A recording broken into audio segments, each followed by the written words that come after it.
for that introduction and a sneak peek of what's happening in the breakout rooms. That looks absolutely fascinating. Slightly different from me. This session is on those of you who have aspirations to write your own original graded reader story. A little bit of introduction on me first. Okay, there's my ugly mug. I started out my career as a teacher of English as a foreign language to adults, and was a teacher for roughly 10 years. Then I became a teacher trainer, so up a notch, if you like. And then I moved into the area of writing. I published poetry initially, but I also published a trio of graded readers myself. And my recent incarnation is that I am a commissioning editor for Oxford University Press, and I now look after many of the graded readers, particularly for secondary school students, for teenage students. And I've been doing that for about 5 years, and I've been an editor for about 20 years. So that's a potted history. There are a couple of, well, 3 assumptions I'd like to share first with you. I hope you agree that when we're thinking about stories, if it's interesting and enjoyable, then the effect is that students will want to read it and want to read it extensively. Okay, so we're heading for those. Ideally, we want those 2 things. We want it to be interesting and enjoyable. Okay, and then we want students to read about characters and stories they can identify with. That doesn't necessarily mean that the characters are the same as the readers in terms of age and gender and nationality, but it just means that there needs to be identification. There needs to be some sort of common ground. And also, I hope you agree with the assumption that the best stories are about change or transformation. You know, something actually happens. Okay. So I hope you can still see my screen. I've got various things sort of popping up. Okay, and just a little reality check for you here.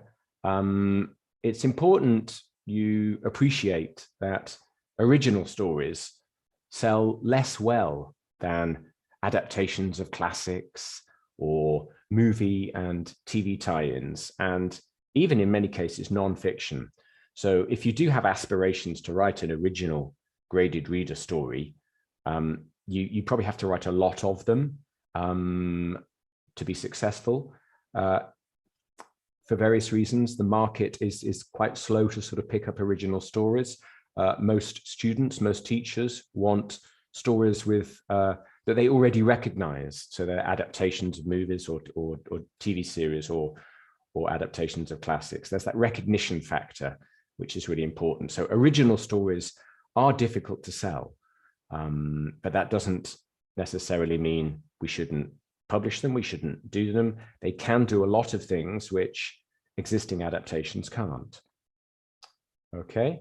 And then just a sort of a bit of insider information about Oxford University Press. As you probably know, we publish graded readers for the international market. So unfortunately, our materials can't be too market specific. Pre-pandemic, I traveled a lot and talked to a lot of teachers and markets, and they always used to say to me, I've got a great idea for a graded reader. You know, it's set in this city, it's set in this particular kind of institution or school, and it deals with this particular local problem. And although that's a fantastic idea, it's not really going to work globally, say, for a student who is in a different market, South America or Europe or the Middle East. So what we're looking for is we're looking for sort of stories which have an international appeal. We have published in the past 1 or 2 market-specific stories for, say, very strong extensive reading markets like Japan, like Turkey, Spain in some cases, but it's very unusual because that story would have to be massively successful in that one market. Okay, so now it's time to think about that original story of yours. Maybe you've got an idea. Maybe you've got the beginnings of an idea, the kernel of an idea. Okay, I'm going to ask you some questions which hopefully will help you make choices about your story and give it that sort of interest and enjoyment factor that as a publisher we're looking for, but also our students desperately need in their stories to keep them motivated and keep them reading. Okay, so in terms of choices, the first one is really about your main character. So what gender does your main character identify as? And I'm going to give you 4 options, and I'd like you to make a note, either on paper or you can put it in the chat window if you like. So what gender does your main character identify as? So think about the story that you'd like to write. Maybe it has a main character. They usually do. So is this main character male, female, non-binary, or transgender? Okay, so choose A, B, C, or D. Okay. Hopefully I don't have to explain C and D. So that's the choice you've made there about gender. Okay, so make a note of that. So for number 1, did you put A, B, C, or D? And here's choice 2. What ethnicity is your main character? Okay, so again, you've got 4 choices. A, B, C, or D. And apologies for D, because D obviously includes a large selection of ethnicities. But in order to keep things simple, we've got A, white, B, black, C, mixed race, and then D, something that's different from those options above in terms of ethnicity. Okay, so that's choice 2. So you should have a gender identity and you should have an ethnicity. Okay, still thinking about your main character. What age is your main character? Okay, and before you answer this question, I'd ask you to think about maybe your target readership. How old are the target readers that you are hoping to reach with your graded reader, or that you're hoping to teach with your graded reader? So those are the 4 options there, from young to old. And again, category D is a kind of catch-all. So 20 plus years old, they could be 50, could be 70. Okay, but you've got options A, B, C, and D there. So that's your number 3. Okay, and for number 4, this is the last one about your main character. And in a way, it's probably the most important, okay, which is, how is your main character interesting? You've got to interest the readers. You've got to interest the students. It's absolutely fundamental. So those are your 4 options there. So your main character might be interesting because of A, their physical appearance. So they may be extremely tall. They may have blue hair. That's what makes them interesting. That's what makes them potentially different. Or it may be something about their hobbies that's interesting. Maybe they have a passion for a particular sport or activity. Okay. Or it may be their behavior is interesting. It could be that their behavior is quite quirky or quite unusual. The way they talk, the way they dress, potentially, although that's a bit more physical appearance, but behavior. Okay. And then finally, are they interesting because of emotional responses? So this is where we really get inside the character. Do they have a full range of emotional responses? Are they sort of sufficiently three-dimensional? Are they believable? Are they plausible? Rather than just being, say, a stereotype or a cipher. So how is your main character interesting? Think about them. And it might be that you put a combination. You might put sort of A and D, or you might put C and D. Okay. So choose one of these. Okay. And for the fifth choice, we're going to broaden it out and think about your story.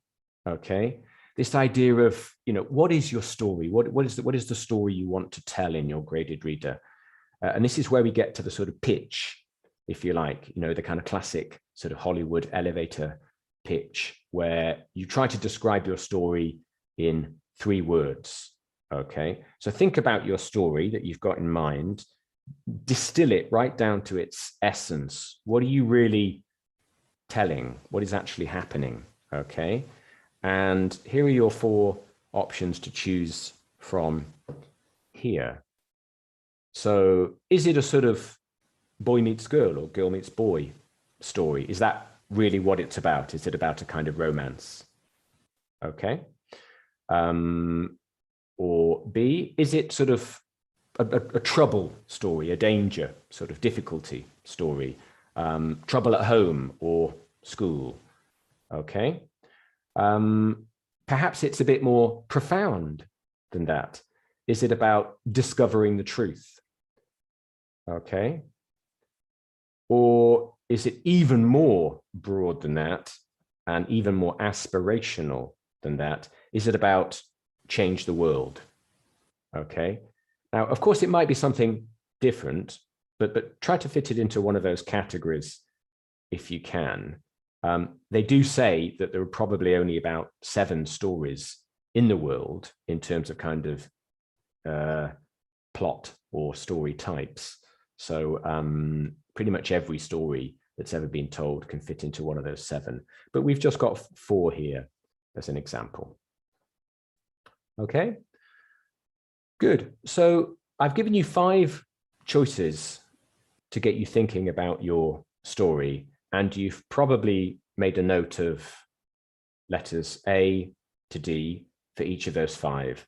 So maybe you have 1, A, 2, B, 3, A, 4, D, etc., etc. Okay. So look at your answers. Okay. And here I'm going to try to sort of use a bit of magic and try to sort of tell you what OUP and specifically what a commissioning editor would be thinking. Okay. So if you answered mostly A, okay, my question to you would be, are you playing it too safe? Are you trying to write a story that's maybe too traditional, too simple, too straightforward? Will it really engage students? Certainly, will it be attractive to a publisher? Okay. Is the story you're thinking of a little bit too ordinary, a bit too everyday? Have students seen that kind of thing 1,000 times before? Okay, so that's if you answered mostly A. I'm not being critical. I'm just saying, these are things questions you want to ask yourself.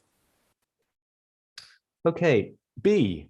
Well, if you answered mostly B, I think you're moving into productive territory. But how can your story be more interesting? It's really got to be as interesting as possible. We want to reach that fantastic space where students can't put the book down or can't stop reading the book on their device. Okay, so that's really where you want to be. That's the sort of golden, that's the golden area. Okay, now it may be that you answered mostly C about your story, and that to me is extremely exciting because I think the choices you are making are very contemporary and very creative and very generative. And I'd be really interested to know, when can you start writing it? I think you've got a great idea there and the beginning of something really special. Okay. And finally, if you answered mostly D, I think you need to ask yourself, okay, well, is the market ready for this story? Maybe you're planning something which is too out there, too cutting edge, too radical as a story. We need to be realistic about the market within which we're working. And again, pre-pandemic, I've traveled a lot and I've seen a lot of markets. I've spoken to a lot of teachers. And by and large, I think it's a fairly sort of conservative milieu. It's a fairly conservative environment. We want our students to read fun, interesting contemporary stories, but you know, it's an educational context, and there are certain kind of things which you know, we can't really tackle in a graded reader. Our students might want us to, but probably their parents and certainly the teachers wouldn't necessarily think it's appropriate. So you do have to rein yourself in a little bit and think, okay, you know, is the market ready for this? And by the market, I don't just mean one particular market. I mean, you know, markets more broadly. Okay, great. Well, that's the end of my presentation. If we have a little bit of time now, I could take a question or two. Alternatively, I know we've got a breakout room set up, so I'm happy to join that. And I'm aware of time. We started slightly late, but I whistled through that. So Mahinder, do you want me to take questions here, or shall I go straight to the breakout room? Andrew, thank you so much for such a captivating talk and you know, taking very interesting things. Actually, you have finished your talking much earlier than the scheduled time for you, like the given slot for you. So perfect. Questions for you, please feel free to take them.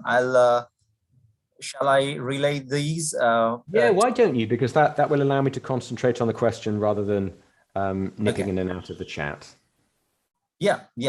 Okay, so Andrew, I'm reading these out to you. So one of them is from Tom, not Tom Robb, Tom LeSelleur. Okay. So, hi, Tom.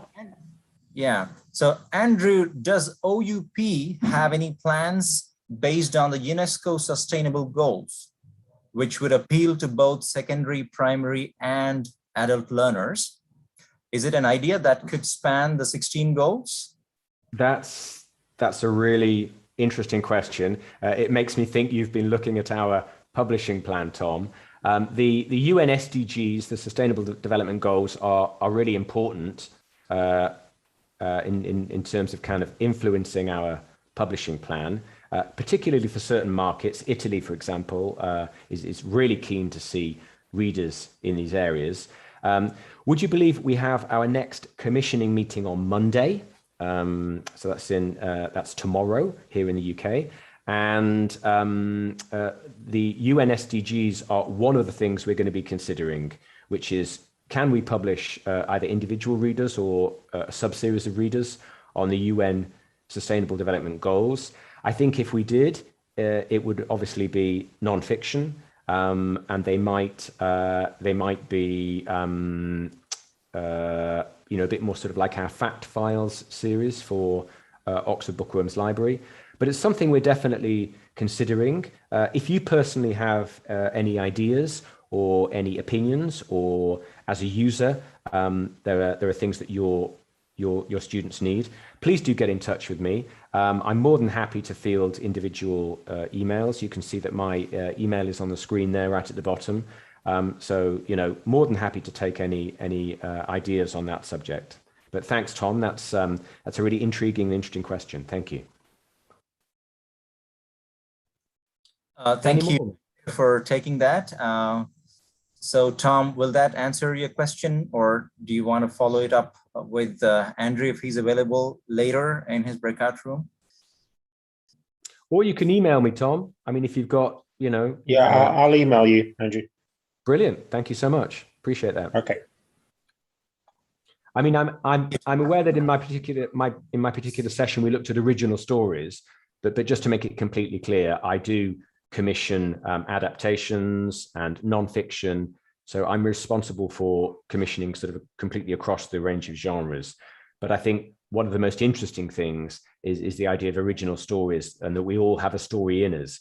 And I think as teachers and language educators, we recognize the power of stories to be able to engage our students and sort of make them almost forget they're learning a language, which is part of the magic of it.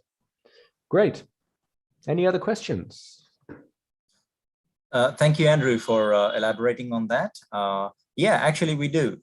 We have a question or a comment, we should say, from Rob Waring. Okay, I know Rob. Yeah. He has had it, I think, well, if Rob is around, but I'll just read it out. Sure. So it's teachers, not students, tend to buy GRs. Yeah. And they buy what they recognize and feel is education in the code. So CUE, famous authors. Mm-hmm. So Mahendra, can you read me that last bit again? So yeah, basically Q is the famous authors. I think so. What he wants to mean, basically teachers are going for famous authors. Yeah. Yeah. I mean, this relates to one of the assumptions I put on the slide, which is that teachers are the buyers, or institutions and teachers are the buyers of the books. In many markets, they tend to do that sort of not necessarily democratically. I think as sort of language teachers and as sort of educators, we would like students to be much more involved in the process of choosing graded readers. I think what Rob is sort of really talking about there is this idea of sort of teachers going for what they know. Maybe they have a love of literature, a love of language, which isn't the same necessarily as their students, and they go for something which they would like to teach, which they recognize. And so that's why the predominance of the classics is there. OUP has, a very broad list of classics, but it really would be fantastic to see original stories break through to be more successful. I think in original stories, you have the ability to address things which classics can't, or at least not in the same way. And I think, my hope is that, and I've seen it happen really, is that, say an original story is really well written and really popular, and students in a particular class really get behind it and enjoy it and recommend it to their friends. And then I think that has a kind of sort of knock-on effect for the teachers, and the teacher has to kind of sit up and take notice and say, oh, well, they really love this story about, a girl who's learning skateboarding, or, or a woman who locks her husband in a freezer. Let's get this graded reader in, and push it more widely in the school. In a sense, what we're battling with, Rob, as you well know, is this innate conservatism that teachers and institutions will go for something they know. Everybody likes things they know, and in a way that is also behind the success of things like movie tie-ins and film tie-ins. Pearson had brought out a range of graded readers for the Marvel superhero series, and students will think, okay, I recognize that, I've seen the film, and teachers will think, okay, my students have seen the film, we're going to read about that film. It's not an original graded reader. It doesn't tell an original story. In a way, it's just kind of recycling a story, which has value too, but it's not original. And I think part of our duty as a global publisher is still to push original stories, to allow creativity to flourish, rather than just make graded readers a sort of process approach, which is, take a film, turn it into a graded reader, take a book, an adaptation of a classic, turn it into a graded reader. That kind of process approach, ultimately, I think is not going to be good for the students, or nor in fact good for the industry. I hope I answered your sort of embedded question there, Rob. I'm sure if you were to come online, you could answer it sort of just as well as I did there, if not better. Brilliant. Is there anything else there, Mahendra, that you'd like Thank to... you, Andrew. Yeah, it just seems like, there's so many hands being raised. I think so in the interest of that, we are planning to extend this ongoing conversation. So Trina, I won't be reading your question because your hand is raised. Please go ahead. Okay, thanks. Thank you, Andrew, for the talk. So in the event that a story is commissioned, what is usually the general timeline to completion? And usually what is the payment? How does the payment scale work? Good questions, Trina. Thank you very much. Very technical questions. You're welcome. I mean, I'd like to say that the timeline is sort of very clear and very delineated. In actual fact, in these days, it's not so much. It depends on all sorts of different factors. You know, so where we are at the cycle of commissioning and that sort of stuff. And it's also subject to change in the way that it perhaps wasn't sort of, you know, 2 to 3 years ago. Things are much more volatile now. We have to kind of pivot quicker to market demands and that kind of stuff.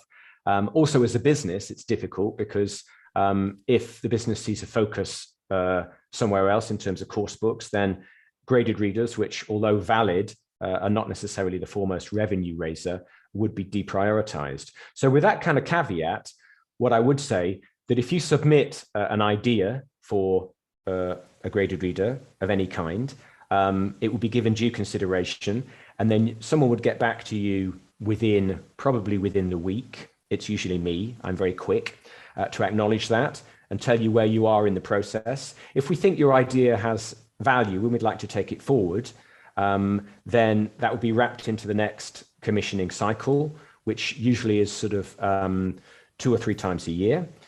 And then there's a kind of process whereby the series editors would get involved. There's lots of different stakeholders. Series editors would get involved. My boss, the publisher, would get involved. Obviously, markets would get consulted, our area managers, and when they would kind of trickle down to sort of actual users and get them to vote.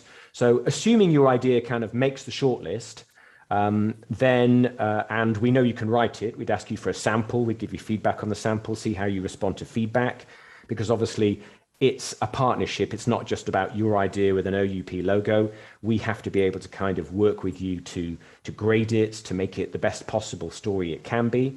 From the moment you sort of start writing to the moment it's actually in market is probably about 18 months. So a year and a half, which sounds a long time, but if you look at our secondary graded readers, particularly Dominoes, the Dominoes series, these are highly illustrated, color graded readers. They have audio with a full cast. So, you know, it's quite a big production behind what seems quite a simple book in order to make them as compelling and kind of interesting as possible. In terms of payment, generally speaking, as you know, it's about royalties or it's about a fee. If you're writing an original graded reader, you're much more likely to get royalties, which might be something like 7%. That's for the print reader, and then slightly less for the other components. If you're writing, say, an adaptation of a classic or a non-fiction title, then you're more likely to be offered a fee. So that's just a single payment, and then sort of that's it, no more payments further down the line. And that could be, depending on the level and depending on how much of it you write, it could be as much as, say, £3,000 to £4,000 UK. So there are lots of different variables, and you can sort of, you're able to up that fee depending on sort of what you write or what else you write in the package. So I hope that's given you a kind of snapshot of the sort of yeah, process. both of those answers were really clear. I appreciate it. Thank you. Oh, you're welcome. Thanks for the question. Really appreciate it.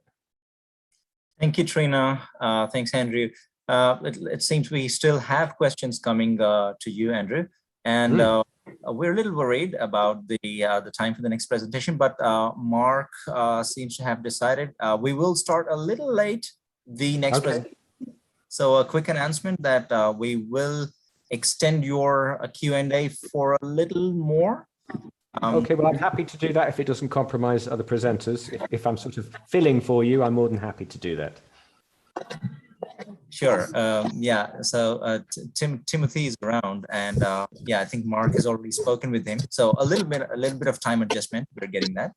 Okay. So Larissa and Mintra and Taylor, your hands are still raised. And maybe we can take it, have a quick answer here. And because I think discussion is going to be really productive, and maybe they can be forward to a breakout room with Andrew if you're available after this. Yep, I'll be available. Okay, thank you, Andrew. So maybe a quick kind of addressing to the concerns, and later you can take, okay. So please, Larissa, you want to go first? Hello, Andrew, thanks for nice presentation. Well, and very useful and interesting. I'm a teacher from Russia. Well, I presented on the first day of the conference, and I said that a group of my students have created a story. We would like to publish it. What would you advise us to do first? Wow, I mean, that's congratulations, first of all, if your students have produced a story. What I would say from a kind of OUP perspective is it would probably be very difficult for us to publish that because it's written by a sort of collective and it's written by students themselves. I have to say we have never actually published a graded reader written by students. We tend to work with teachers or authors who have a little bit more, let's say, ability to kind of adapt and respond to feedback, and sort of they're more of a kind of partner in the creative process. It's just practically very difficult to sort of work with a group of people to produce a graded reader. But certainly from your perspective, I think if you're looking to publish, there are all sorts of ways these days that you can publish, and digitally makes it much easier. So I would maybe appoint yourself or a particularly strong student to act as a kind of focus and see if they can coordinate this graded reader, if that's what it is, into a coherent story, work out what level it is, who the readership is, and then either publish it yourselves or approach a local publisher if you think that you've got such a good idea that other schools and other students would be involved, would be delighted to read it. Thank There you. you go. You're welcome. Another quick question? Mintra, please. Thank you. Thank you for a wonderful presentation, Andrew. Thank you. Hi, Mintra. Hi. Well, at my university, there are about 5,000 students, and there were only a few graded readers, physical graded readers. So we decided to use X reading. I'm just wondering if you know whether Oxford has plans to add any books on X reading. I do know, and unfortunately not. We did used to have our books on X reading, which I know, Paul. X reading, I think, is brilliant. I am totally behind it. But unfortunately, in terms of Oxford University Press and its aspirations for the future, we now have our own reading platform, our own digital library called Oxford Reading Club, and that is where we plan to host our exclusive content. So I'd say continue using X reading and maybe have a look at the Oxford Reading Club as well if you can. I know it's difficult for institutions to have more than one solution in terms of their graded readers, but unfortunately, OUP content is going to be hosted on Oxford Reading Club from now. So apologies for that, but it's a competitive marketplace out there, and the business has decided to go in that direction. Thank you. You're welcome. Thank you, Mitra. And I think last one for now, at least in the main session, we have Taylor. And sorry to say that we will take Taylor's quick question and then go to the breakout room for further discussion with Andrew. So Taylor. Okay, yeah, thank you very much. My question is about if an author sends in something for a submission, will either you or the Oxford University Press decide what level this best fits, or is it does the author need to decide what level the story fits in and try to keep it with so many words or certain grammar things, or is that kind of decided after it's been accepted? It's a bit of both, really, Taylor. I think initially it would be good if the author has an idea at what level they want to tell their story. You know, there are very different practical considerations if it's a starter level story or if it's an advanced level story. Obviously, when you're further down the process and we've seen a sample, we can then contribute and say, okay, we think it would work best at this level. And we know that, you know, markets are crying out for, you know, a particular kind of story like this at this level. So I think it's a bit of a partnership, but certainly we would expect the author initially to say, I think this would work best at maybe, you know, and then give a sort of CEFR level, you know, band, that kind of thing. Because if all you've got is a story and not much else, it doesn't really show much kind of market awareness. And I think it's increasingly important for authors to be aware of the market, because ultimately that's where their story is going to end up. Yeah. Okay. Yep, that answers it. Thank you very much. You're welcome. Fantastic. Thank you. Great. Okay, Mahender, are we heading to the breakout room? Good to see you, Andrew. Just before you head there, I think we are all going to